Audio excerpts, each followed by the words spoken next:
Assalamualaikum warahmatullahi wabarakatuh. Selamat pagi Bu Retno dan teman-teman semua. Perkenalkan kami dari kelompok 8 kelas A 2018 ingin mempresentasikan mengenai epidemiologi, patofisiologi, dan terapi kanker. Berikut daftar anggota kelompok kami adalah Laude M. Yusuf, Anissa Dwi Nugraheni, Anissa Fida Cahya Dewi, Anisatul Khairiyah, Aufa Fadila Nur Alam, Aulia Maratus Solihah, dan Berliani Salsabila. Pada presentasi kali ini, kami ingin mempresentasikan 4 hal. Yang pertama, epidemiologi. Yang kedua, patofisiologi. Yang ketiga, prinsip terapi kanker. Yang keempat, kesimpulan. Pembahasan pertama adalah mengenai epidemiologi. Kanker sendiri merupakan penyakit tidak menular yang menjadi beban kesehatan serta salah satu penyebab kematian utama di seluruh dunia. Menurut data dari Global Burden of Cancer yang dirilis oleh WHO, jumlah kasus baru kanker pada 2020 mencapai 19,2 juta kasus dengan jumlah kematian lebih dari 9 juta kematian.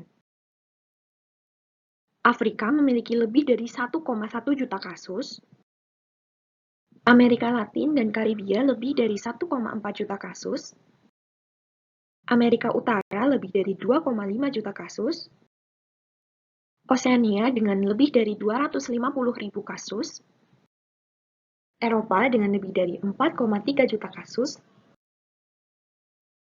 dan Asia dengan lebih dari 9,5 juta kasus. Data ini menunjukkan bahwa Asia memiliki kontribusi terbesar terhadap kasus kanker di seluruh dunia, yang mungkin disebabkan oleh sebagian negara di Asia seperti China, India, dan Indonesia yang memiliki populasi besar. Kanker payudara menempati urutan pertama dalam jumlah kasus baru terbesar di seluruh dunia, yaitu sebesar 2.261.419 kasus atau sebesar 11,7% dari total jumlah kasus baru. Kemudian disusul oleh kanker paru-paru sebesar 11,4%, kanker kolorektal sebesar 10%, kanker prostat 7,3%, dan kanker lambung 5,6%. Kematian akibat kanker tertinggi di dunia disebabkan oleh kanker paru-paru, yaitu lebih dari 1,79 juta kematian atau sebesar 18%. Diikuti oleh kematian akibat kanker hati sebesar 8,3%, kanker lambung 7,7%, kanker payudara 6,9%, dan kanker kolon 5,8%. Kematian akibat kanker diantaranya ditentukan oleh prognosis kanker pasien serta kualitas pelayanan kesehatan berupa pengobatan yang didapatkan pasien.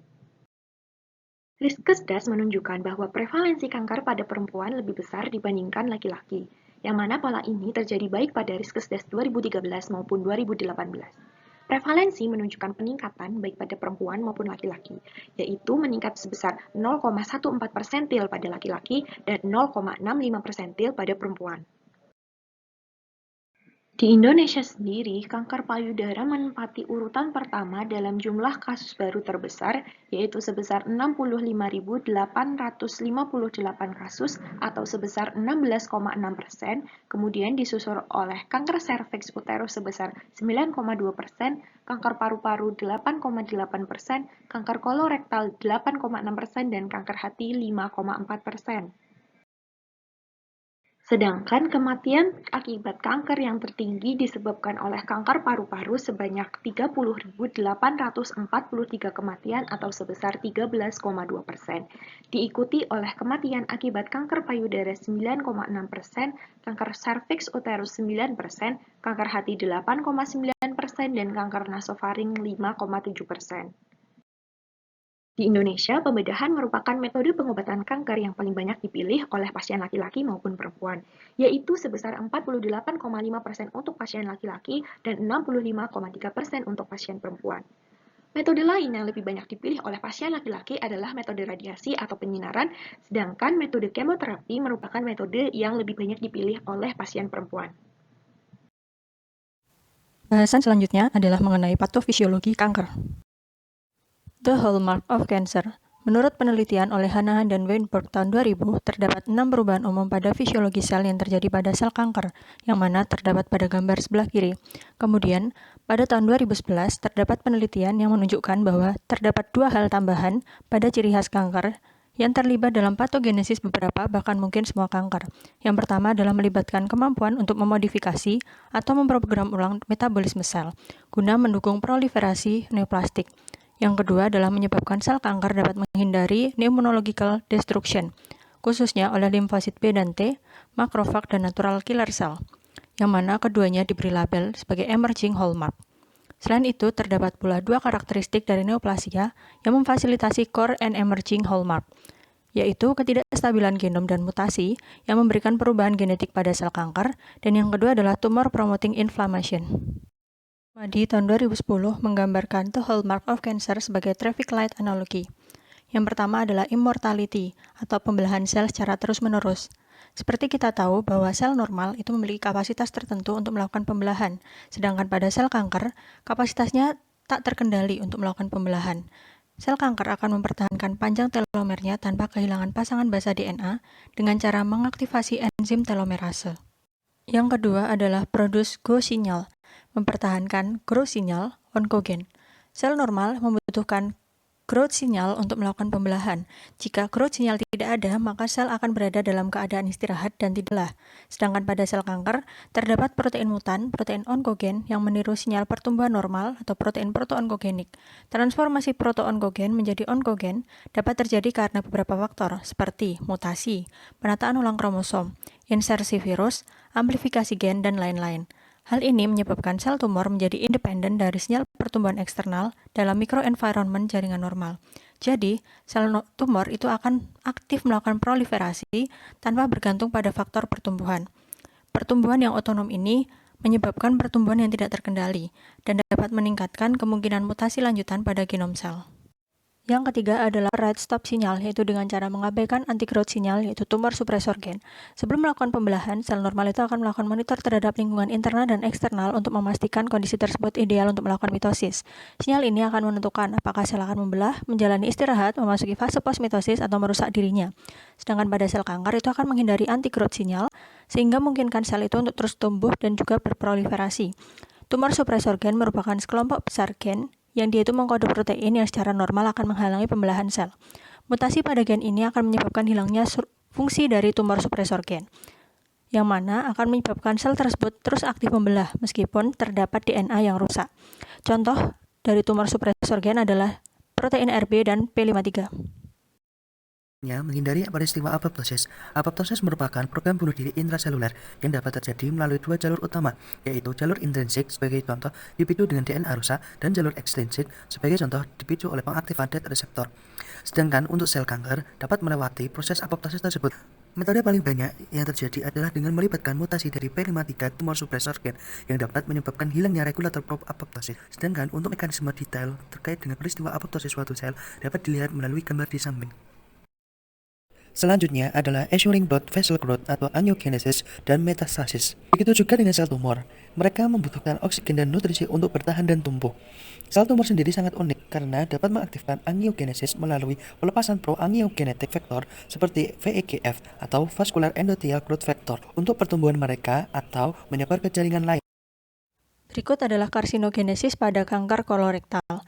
Yang pertama, pada normal sel, misalnya terjadi mutasi gen APC, itu akan menyebabkan terjadinya hiperproliferasi yang akan membawa pada early adenoma. Dan jika terjadi mutasi pada KRAS yang merupakan suatu proto-oncogen, maka dia akan menjadi oncogen yang akan mengaktifasi pembelahan sel menjadi intermediate adenoma. Dan jika terjadi mutasi pada DCC gen dan juga P53 yang merupakan suatu tumor suppressor gen, maka akan menyebabkan penghambatan sel itu gagal, sehingga sel makin berkembang menjadi karsinoma, dan beberapa faktor lain akan menyebabkan terjadinya metastasis. Selanjutnya adalah prinsip terapi kanker. Mengobati kanker adalah salah satu aspek perawatan medis yang paling kompleks. Dalam terapi kanker melibatkan tim yang terdiri dari dokter dan tenaga kesehatan lainnya. Tujuan pengobatan kanker dapat berupa penyembuhan, pengendalian, memperpanjang hidup, dan terapi paliatif. Ketika diagnosis kanker pertama kali, tujuan utama pengobatan untuk menghilangkan kanker sepenuhnya jika memungkinkan. Perawatan juga bertujuan untuk menghilangkan sel kanker di tempat lain di tubuh, bahkan ketika tidak ada tanda-tanda sel tersebut. Bahkan ketika penyembuhan tidak mungkin dilakukan, gejala-gejala akibat kanker seringkali dapat diredakan dengan pengobatan yang meningkatkan kualitas hidup atau terapi paliatif. Misalnya, jika tumor tidak dapat diangkat dengan pembedahan, radiasi ke tumor dapat mengecilkannya untuk sementara mengurangi rasa sakit dan gejala di sekitar tumor. Karena perawatan itu rumit, pendekatan perawatan khusus yang disebut protokol perawatan telah dikembangkan untuk memastikan bahwa setiap individu menerima perawatan yang paling aman dan efektif. Ada beberapa faktor yang dipertimbangkan dalam pemilihan terapi kanker. Yang pertama adalah faktor tumor. Diagnosis dan stadium yang akurat sangat penting untuk diinformasikan pilihan pengobatan dan keputusan. Ukuran tumor, lokasi anatomi, dan histologi juga dipertimbangkan. Kepekaan terhadap agen antineoplastik atau radiasi, riwayat alam, dan statistik kelangsungan hidup. Yang kedua adalah faktor pengobatan. Keputusan pengobatan dapat bervariasi dalam kompleksitas tergantung tentang jenis penyakit. Bukti efektivitas pengobatan juga bisa dipertimbangkan sehubungan dengan ketersediaan. Efek samping dalam pengobatan juga dipertimbangkan. Yang ketiga adalah faktor individu. Pilihan terapi dapat dipengaruhi oleh kesehatan umum, usia, status kinerja, preferensi, nilai, keyakinan, dan penting memastikan pendekatan perawatan kesehatan yang peka terhadap kebutuhan serta harapan pasien. Tumor node metastasis atau TNM. Digunakan secara internasional, sistem TNM ditinjau secara berkala untuk mengetahui perubahan tentang perilaku tumor. Tumor diklasifikasikan menjadi tahap 1 sampai tahap 4. TNM, T yang berarti luasnya tumor primer, N yang berarti adanya dan luasnya keterlibatan kelenjar getah bening, M adanya metastasis. Penyakit stadium tinggi atau stadium 3 atau 4 mencerminkan anatomis yang lebih besar, luas, dan berkorelasi dengan prognosis yang lebih buruk. Terapi kanker ada beberapa macam. Yang pertama adalah pembedahan. Dilakukan untuk mengangkat sel-sel kanker yang ada pada seluruh bagian penyebaran. Yang kedua adalah radioterapi atau terapi radiasi. Dilakukan untuk membunuh sel-sel kanker, menghentikan pertumbuhan dan penyebaran sel kanker, serta mencegah kambuhnya penyakit kanker. Yang ketiga adalah kemoterapi. Dilakukan untuk menghancurkan sel kanker yang berbahaya bagi tubuh dengan menghentikan pertumbuhan sel kanker yang berkembang dan membelah diri dengan cepat. Yang keempat adalah terapi biologis. Terapi biologis ini merusak sel kanker dengan memicu sistem imun untuk menyerang sel kanker tersebut dengan mengganggu proses pembentukan protein. Dalam terapi kanker, ada beberapa respon yang dihasilkan. Yang pertama, complete response. Terjadi ketika kanker menghilang untuk waktu yang lama setelah pengobatan. Yang kedua adalah cure, merupakan hasil yang paling sukses. Yang ketiga adalah respon parsial. Pasien biasanya mengalami gejala yang lebih sedikit dan mungkin memiliki kehidupan yang lebih lama. Yang keempat adalah relapse. Terjadi ketika kanker yang telah hilang sama sekali muncul kembali di kemudian hari. Yang terakhir adalah kesimpulan.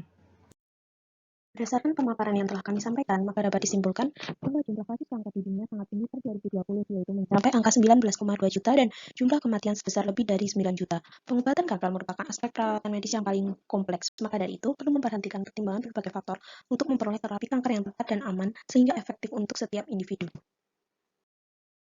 Berikut adalah daftar pustaka yang kami gunakan. Sekian presentasi dari kami. Terima kasih atas perhatiannya. Wassalamualaikum warahmatullahi wabarakatuh.